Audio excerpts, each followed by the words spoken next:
इस वीडियो के अंदर हम देखेंगे कि मल्टी साइकिल क्या होता है और जो हमारा प्रेजेंट सिंगल साइकिल मशीन है उसको हम कैसे मल्टी साइकिल के अंदर हम चेंज कर सकते हैं या उसको जो है उसके अंदर मल्टी साइकिल अप्रोच में यूज़ कर सकते हैं। सबसे पहले हम उसको अप्रोच देखते हैं कि मल्टी साइकिल होता क्या है।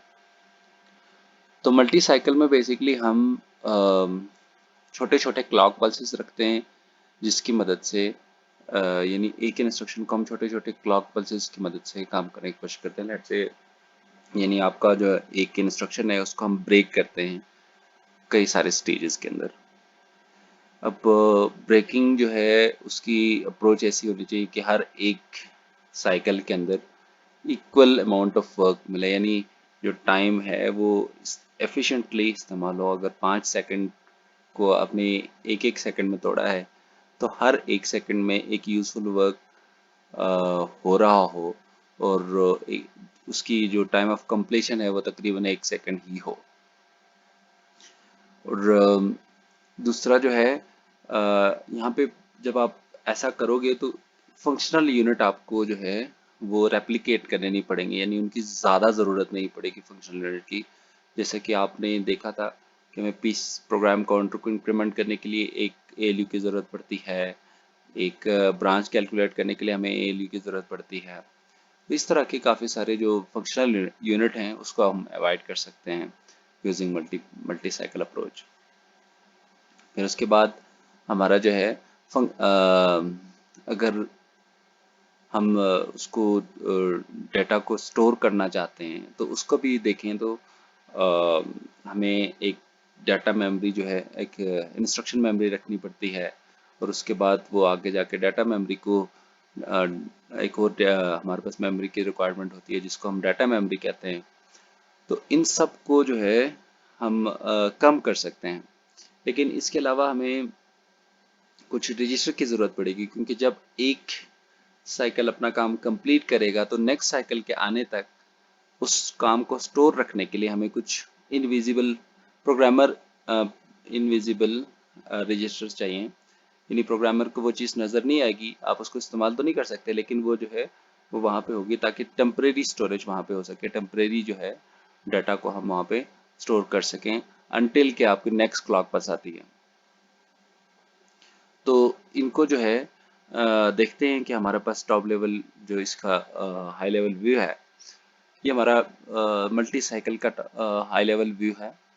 उसके अंदर हमें नज़र आता है कि हमारे पास एक मेमोरी है।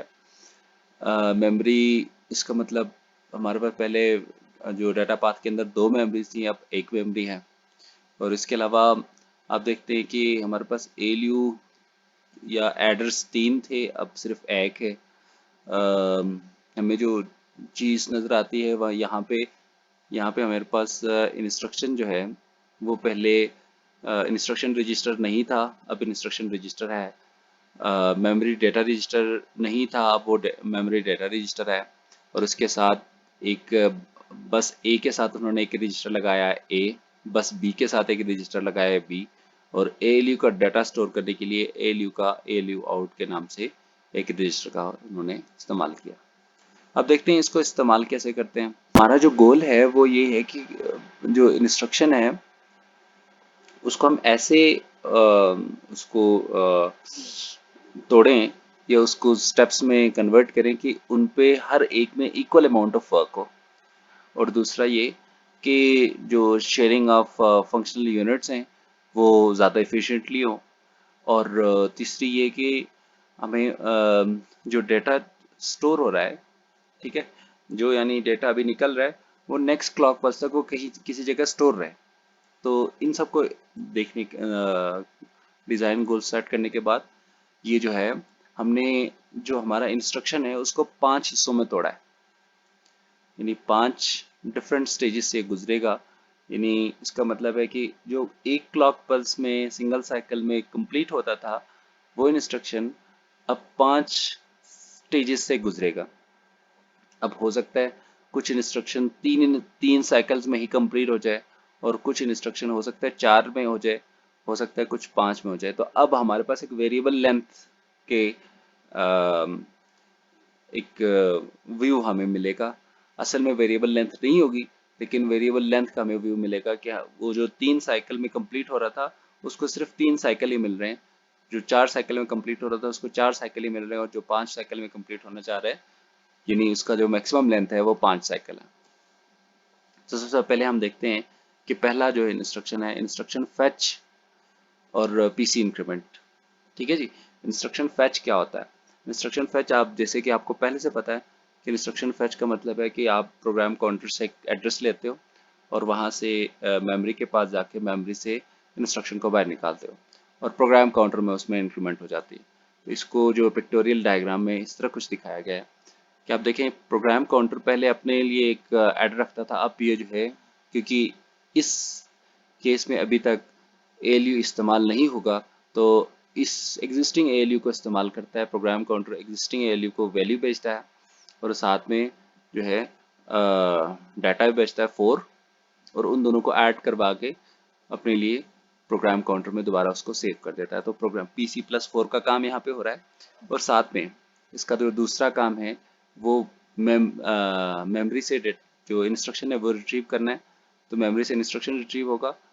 अब टेम्परेरीली इसको स्टोर करने के लिए यहाँ पे एक रजिस्टर रखा गया है जिसको IR कहते हैं या इंस्ट्रक्शन रजिस्टर कहते हैं।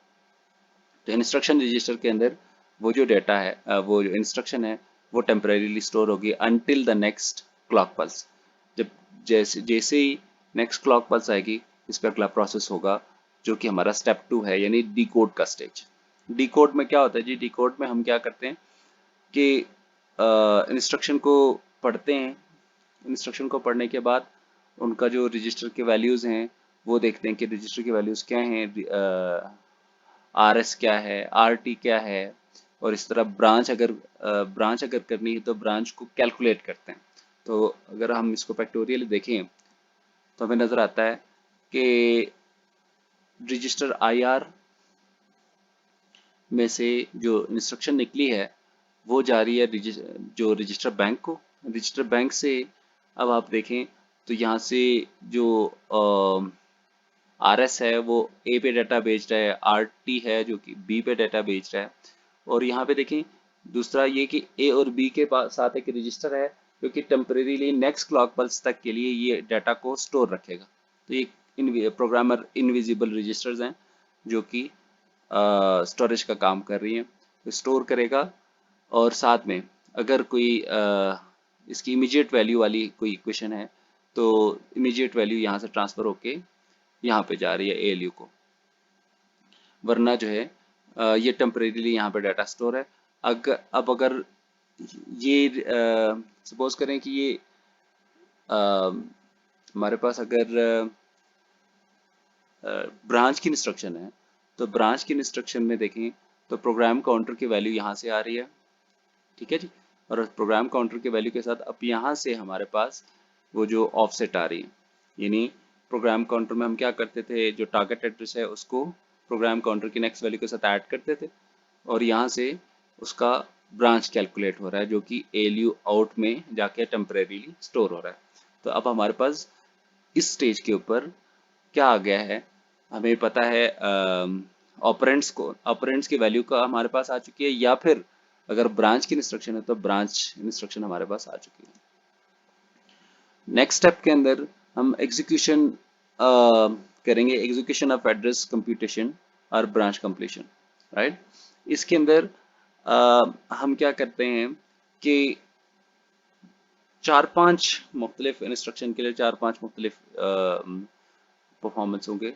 मसलन अगर ये मेमोरी रेफरेंस इंस्ट्रक्शन है यानी लोड या स्टोर है, तो इसमें इस स्टेज के अंदर एग्जीक्यूट होगा, यानी ALU जो है, जो आपने अभी एड्रेस प्रोवाइड की है, सॉरी ए के अंदर जो RS के अंदर बेस एड्रेस पड़ा हुआ है उसको वो IR के जो IR में जो हमारे पास इमीडिएट वैल्यू होगी उसके साथ ऐड करेगा, और आपके लिए ALU आउट में एक वैल्यू स्टोर करेगा which is the effective address.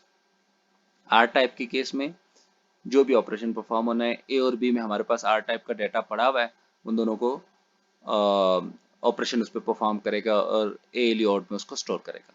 अगर ब्रांच टाइप की इंस्ट्रक्शन है तो वो ए और बी को कंपेयर करेगा और ALU आउट में जो है उसका जो ALU आउट का जो रिजल्ट है जो कि हमने पहले स्टोर किया हुआ था, इन केस ऑफ जो कि आप पहले स्टोर कर चुके हैं जैसे कि यहाँ पे है, तो ALU आउट का जो डेटा होगा वो वापस वो भेजेगा पीसी को। और तीसरा जो चौथा जो है, अगर जंप की इंस्ट्रक्शन है तो वो पीसी में कैनकेटिनेशन कर देगा, यानी उसमें आईआर में स्टोर करने के बाद आईआर में टू को दो दफा शिफ्ट करने के बाद उसको कैनकेटिनेट करेगा पीसी के आखिरी 4 वैल्यूज के साथ और पीसी में उसको स्टोर कर देगा। तो इसको हम पिक्टोरियली देखें तो हमारे पास मल्टी साइकिल अप्रोच में आईआर में से जो डेटा जा रहा है, पहला है इसके अंदर कि अगर ये मेमोरी रेफरेंस हो, तो मेमोरी रेफरेंस होगा तो इसका मतलब है एक हमारे पास इमीडिएट वैल्यू होगी वो या ऑफसेट होगा तो ऑफसेट जाएगी एलयू को। और दूसरा जो है ए से आरएस से हमारे पास बेस एड्रेस जाएगा, बेस एड्रेस यहाँ से जाएगा, दोनों ऐड होंगे, हमारे पास इफेक्टिव एड्रेस एलयू आउट में स्टोर हो जाएगा जैसे कि मैंने पहले बताया। और आगे जाके जो दूसरा है, अगर ये आर टाइप का इंस्ट्रक्शन है तो आर टाइप के इंस्ट्रक्शन में सिंपली हमारे पास ए और बी में उसका डाटा पड़ा हुआ है, उन दोनों को ऐड किया और ए लेआउट में उसका रिजल्ट स्टोर किया इस स्टेज के अंदर। याद रखें ये तीसरी साइकिल है।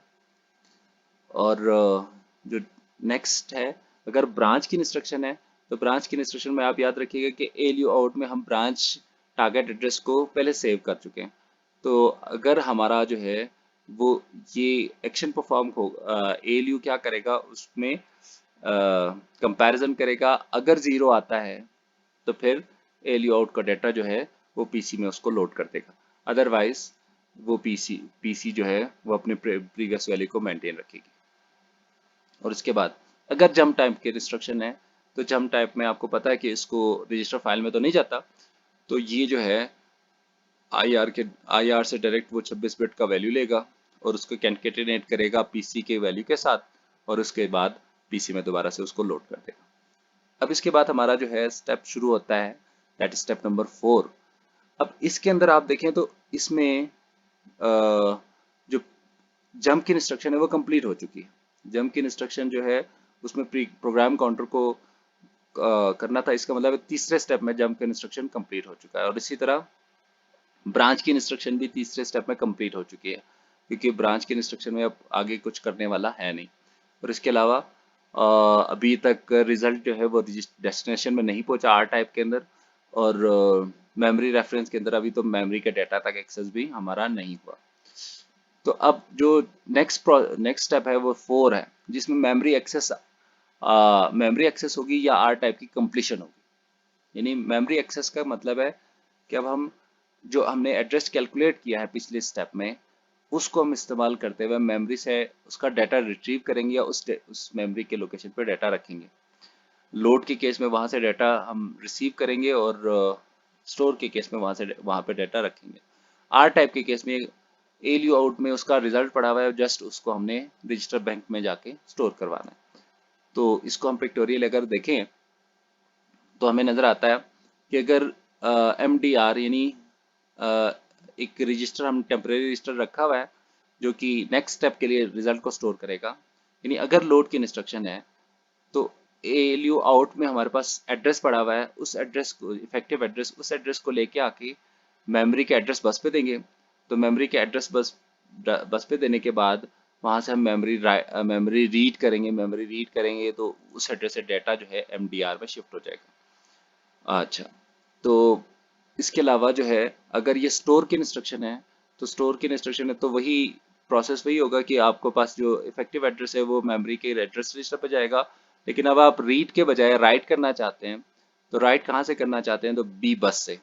बस बी पे आपके पास RT का डाटा पड़ा हुआ है, तो इसको हम वापस लेके आके मेमोरी के राइट बस पे रखेंगे और मेमोरी का राइट बस यानी राइट पिन ऑन करेंगे तो हमारे पास वो डाटा वहां से ट्रांसफर हो जाएगा मेमोरी को। और जो चौथे स्टेप में आर टाइप की इंस्ट्रक्शन है वो कंप्लीशन की तरफ जाएगी, विच इज एलयू आउट में उसका रिजल्ट पड़ा हुआ है उसको डायरेक्ट हम जो है उसको भेजेंगे रजिस्टर बैंक को, और रजिस्टर राइट का जो है पिन हम हाई कर देंगे। That's it. आर टैप यहाँ पे कंप्लीट हो जाएगा चौथे स्टेप में, और स्टोर वर्ड कंप्लीट हो जाएगा क्योंकि उसका डाटा भी मेमोरी को पहुंच चुका है। लेकिन लोड वर्ड अभी कंप्लीट नहीं हुआ। लोड वर्ड में हमारे पास डाटा अभी तक टेम्परेरी रजिस्टर में पड़ा हुआ है, विच इज MDR। अब वो जो नेक्स्ट साइकिल है वो है पांचवा साइकिल, जिसको मेमोरी रीड कहते हैं, कंप्लीशन कहते हैं। तो यहाँ पे हम मेमोरी को जो है मेमोरी का जो डाटा होगा उसको रजिस्टर तक पहुँचाएंगे, क्योंकि लोड में हमारा जो डेस्टिनेशन होता है वो एक रजिस्टर होता है। तो अगर आप इसको देखें तो हमारे पास लोड जो डाटा है मेमोरी रीड का, वो जो अगर आप यहाँ से देखें तो हमारे पास MDR में जो डाटा पड़ा हुआ था उसको हम रजिस्टर पिन को हाई करेंगे तो वो आर टी के अंदर जाके स्टोर हो जाएगा। That's complete our task. तो अगर आप इसको स्टेप बाय स्टेप समरी में देखें तो सबसे पहले इंस्ट्रक्शन फैच हो रही है। इंस्ट्रक्शन फैच में क्या काम हो रहा है वो आपको दिखाया गया है। फिर उसके बाद इंस्ट्रक्शन डिकोड हो रहा है, जिसको हम आईडी कह रहे हैं। वहाँ पे कौन से इंस्ट्रक्शन क्या काम कर रहे हैं उसको हमने कम्प्लीटली डिसाइड किया है, देखा है। एग्जीक्यूशन यूनिट में क्या हो रहा है, स्टोर आर टाइप का है, आई टाइप का है, जो भी परफॉर्मेंस होगी वो जो है। और इसी तरह फाइनली हमारे पास मेमोरी और राइट बैक है, जिनको हमने अभी डिस्कस किया।